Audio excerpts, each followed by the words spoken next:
2-fevral. Baroat kechasi ekanligini bilasizmi? Baroat degani poklanish, ozod bo'lish degani.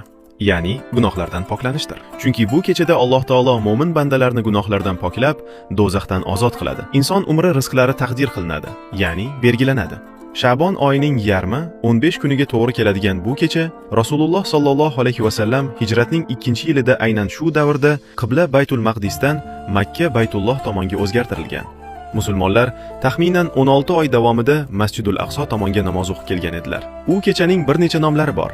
Poklanish kechasi, duo kechasi, taqdir kechasi, ijobat kechasi, muborak kecha, shafoat kechasi, mag'firat kechasi, kafforat kechasi va do'zaxdan ozod bo'lish kechasidir. Farishtalarning osmonda 2 bayram kechasi bor. Xuddi musulmonlarning yer yuzida 2 bayram kuni, Ramazon va Qurbon hayiti bo'lgani kabi. Farishtalarning bayrami Baroat va Qadr kechasidir. Shu sababli Sha'bon oyining o'rtasi farishtalar bayrami kechasi deb ham ataladi. Bu kechani qo'ldan boy bermay foydalanib qolishlik lozimdir. Kunduzlari roza, kechalari namoz, zikr, istig'for, salovat, tilovat bilan o'tkazaylik. Kim ham gunohlari kechirilishini, umri va rizqi yaxshi tomonga burilishini va do'zaxdan ozod bo'lishini istamaydi. Bu kunni Baroat kechasi sanasini faqat yaxshilikni ravo ko'rgan insoningizga jo'natib qo'ying.